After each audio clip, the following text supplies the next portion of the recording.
इस वक्त सीनियर सहाफ़ी तजिया का नसरुल्लाह मलिक साहब हमारे साथ मौजूद है। अस्सलाम वालेकुम नसरुल्लाह मलिक साहब, बहुत बहुत शुक्रिया आपके वक्त के लिए। सर, सबसे पहले ये कहिएगा कि गुज़श्ता 24 घंटों में वज़ीर आज़म शहबाज शरीफ साहब की 2 बार मौलाना फजल रहमान साहब के दर पे हाजिरी हुई, 2 बार मुलाकात हो चुकी है। बेखुदी बेसबब नहीं, गालिब कुछ तो है जिसकी पर्दादारी है। तो ये जो बर्क रफ्तार मुलाकातें हैं, ये बेसबब तो नहीं हो सकती, क्या सबब है सर? देखिए, मौलाना फजल रहमान को जो है वो पाकिस्तान तहरीक इंसाफ जो एक इत्तेहाद बनाने जा रही है, उसमें बड़ा एक कुलीदी जो है वो किरदार समझती है। इसलिए हुकूमत की ये कोशिश है कि मौलाना फजल रहमान पाकिस्तान तहरीक इंसाफ के साथ ना जाएं और हुकूमत के खिलाफ किसी ऐसी मुहाज़राई का हिस्सा ना बने जो तहरीक इंसाफ जिसकी ख्वाहिशमंद है। तहरीक इंसाफ जितने एहतजाज अब तक कर चुकी, उसका कोई हुकूमत पर कोई खास असर नहीं हुआ और इसीलिए तहरीक इंसाफ जो है अब मौलाना फजल रहमान की तरफ से जो उनकी स्ट्रीट पावर है या मौलाना फजल रहमान का जो कद काठ है, उसको इस इत्तेहाद के लिए ज़रूरी समझती है। तो मेरा ख्याल है कि हुकूमत जो है वो काफ़ी कोशिशों में है। जो गिले शिकवे हैं हुकूमत के साथ मौलाना फजल रहमान के, वो शहबाज शरीफ साहब जो है उसको भी दूर करना चाहते हैं और मेरे ख्याल में काफ़ी हद तक गिले शिकवे दूर हो चुके हैं। मौलाना फजल रहमान इतनी आसानी से हुकूमत के खिलाफ कोई तहरीक चलाने का हिस्सा नहीं बनते नजर आते।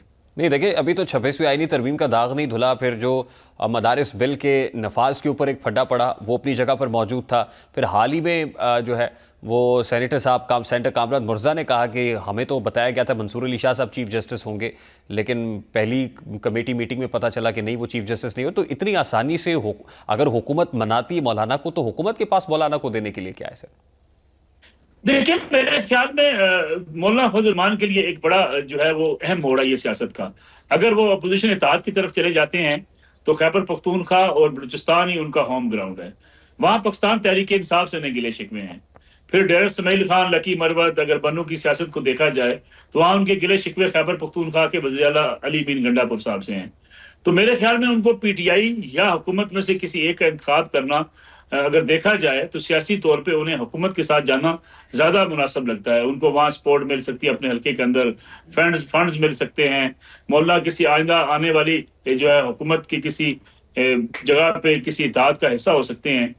पीटीआई के साथ जाने का उन्हें सियासी फायदा हो सकता है कि अगर, लेकिन अगेन जो है पीटीआई क्या उन्हें सियासी स्पेस देगी, जो पीटीआई के लिए बड़ा मुश्किल है। पीटीआई अपनी शिस्तें कैसे छोड़ दे, अपने उन अहम रहनुमाओं को वहां से विड्रॉ कैसे करे। तो मेरे ख्याल में पाकिस्तान की सियासत में या इत्तेहादों में या हुकूमत में सियासी जमातें अपना मुफाद पेश नजर रखती हैं। तो मौलाना फजल रहमान ये जरूर देखेंगे कि उन्हें नुकसान कहाँ पे, जिसका जिक्र आपने किया 26वीं आईनी तरमीम का, उसमें भी हुकूमत को काफी हद तक बेल आउट तो मौलाना फजल रहमान ने किया है। अगरचे बाद में वो गिले शिकवे करते रहे, लेकिन जो माहौल बन गया था और जो जिस तरीके से पाकिस्तान तहरीक इंसाफ को टेबल पे ला के जिन चीजों पे राजी कर दिया गया था, वो भी मौलाना फजल रहमान की वजह से मुमकिन हुआ था। तो मेरे नहीं ख्याल मौलाना फजल रहमान जो है वो इस वक्त हुकूमत के खिलाफ। 26वीं आईनी तरमीम के बाद अब हुकूमत को भी तो एक और दिक्कत दरपेश है ना, एक और दरिया का सामना था। मुनीर, मुझको मैं एक दरिया के पार उतरा तो मैंने देखा, और वो है election commission, chief election commissioner और इलेक्शन कमीशन मेंबरान की तैनाती का मामला। आपको नहीं लगता कि ये जो तूफानी दौरे हैं, इसकी जो है बड़ी वजह, एक बड़ा कॉम्पोनेंट ये तैनाती भी है?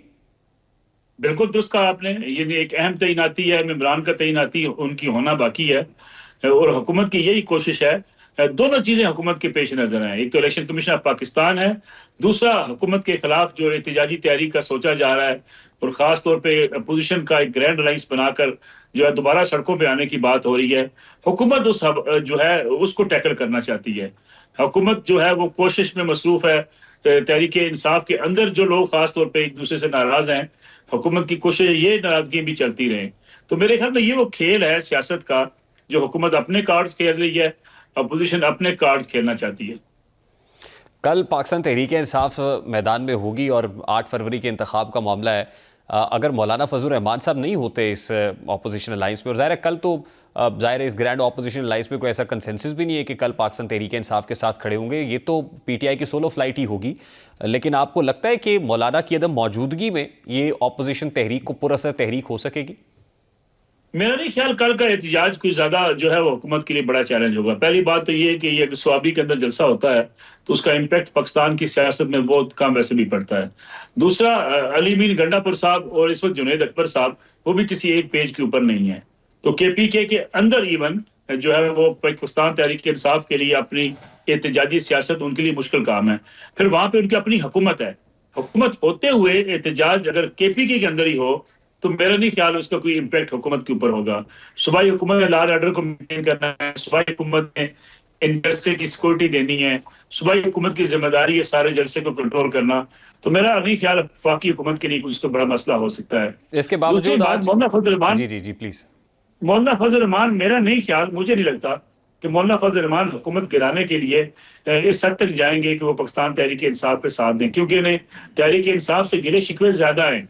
वो कहते हैं जब भी मुज़ाकरात की बात होती है हमसे मुशावरत नहीं की जाती, जब भी इन्होंने जो है वो मुख्तलिफ चीजें तय की हैं एहतजाज के हवाले से हमसे नहीं पूछा जाता है। इवन अचकजई साहब ने भी तो खुलकर ये बात कही कि मुझसे मुशावरत तो नहीं की गई।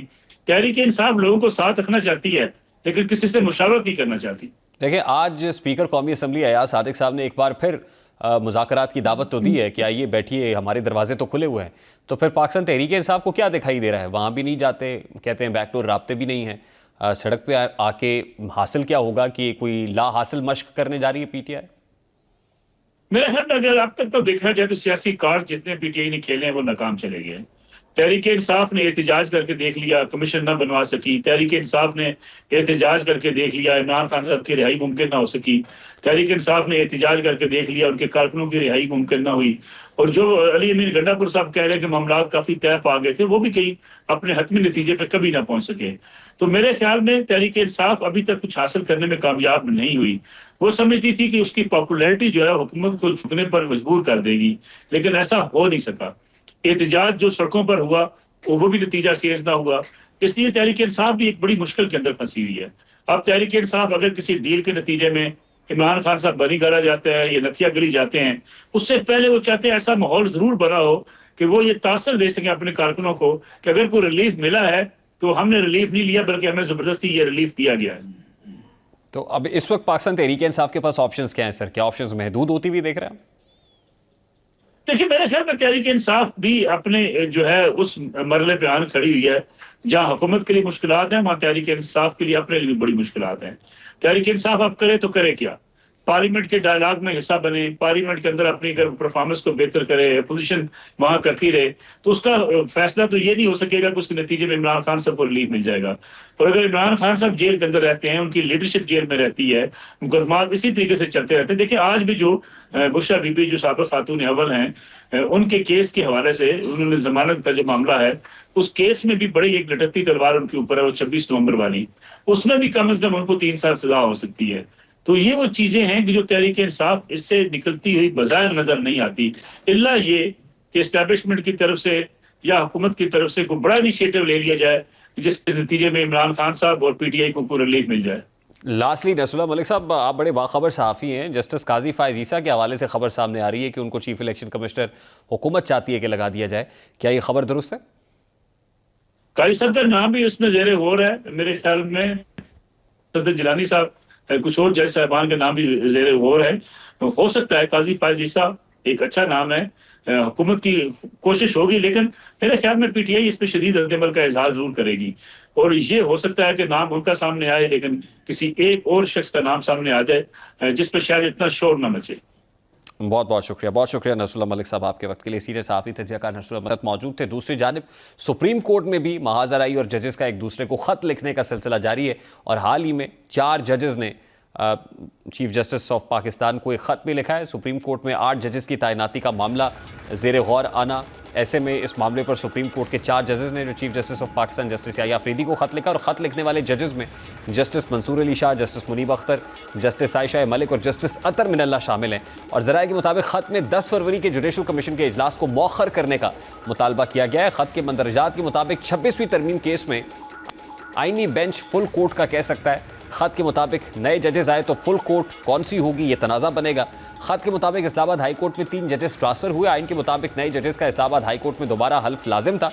ख़त में कहा गया है कि हल्फ के बगैर इन जजेस का जज होना मशकूक हो जाता है। इसके बावजूद इस्लामाबाद हाई कोर्ट में सीनियरिटी लिस्ट बदली जा चुकी। मौजूदा हालात में जजेस लाने से कोर्ट पैकिंग का तासुर मिलेगा। पूछना चाहते हैं कि अदालत को इस सूरत हाल में क्यों डाला जा रहा है। ख़त में कहा गया है कि किसके एजेंडे और मफाद पर अदालत को इस सूरत हाल से दो चार किया जा रहा है। अब जजेस की तैनातियाँ, तकर्रियाँ, उन पर जजेस साहिबान ये मुतालबा कर रहे हैं कि जब तक 26वीं आईनी तरमीम पर कोई फैसला नहीं हो जाता तब तक जजेस की तकर्री ना की जाए।